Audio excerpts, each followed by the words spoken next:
नमस्कार मु डब्लूधार जाल संविधान न्यूज रे आपण मानक स्वागत करुछि। आज खबर उपरे नजर पकेवा। बिंदु महानंद आर्थिक सहायतार भुवनेश्वर घर को आसिला शव। कलाहांडी जिला गोलामुंडा ब्लॉक अंतर्गत बृंदावाल ग्राम पंचायत अधीन बैजलपुर कुर्लुभटा ग्रामर दिलीप माझी बयस 30 अनेक दिन किडनी रोग आक्रांत हो जराजीर्ण अवस्था पड़ी बहुत कष्ट अनुभूतिर सम्मुखीन कर आसुथिले। परे सरकार स्वास्थ्य कार्ड माध्यम भुवनेश्वर सम हस्पिटाल भर्ती हो चिकित्सित होते किंतु सेठारे चिकित्साधीन अवस्था आकस्मिक मृत्यु घटी जाइथिला। पूर्वर दिलीप माझी बापा त्रिलोचन माझी बयस 50 एवं भाई हईन्द्र माझी बयस 20 मध्य किडनी रोग आक्रांत होई परी आरपारी को चलीगले।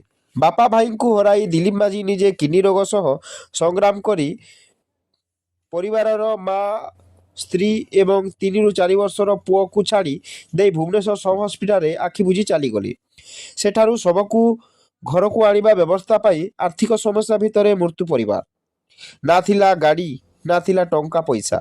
सेतिकी समय रे विशेष सूत्रु खबर पाई गोलामुंडा अंचलर वरिष्ठ सांबादिक संतोष कुमार माझी शव आनिबार व्यवस्था पाई गोलामुंडा ब्लॉक अध्यक्ष श्रीमान बिंदु महानंद को फोन जोगे जणाइथिबा क्षणी तुरंत श्रीमान अध्यक्ष सहयोग हाथ बढ़ाई शव को घर को आनिबार एक महत्वपूर्ण कार्य करथिबारु अध्यक्ष बिंदु महानंद को परिवार लोक और अंचलवासी भूरी भूरी प्रशंसा करने धन्यवाद जणाइछंती। कलाहांडी प्रभाकर बगंती रिपोर्ट संविधान न्यूज।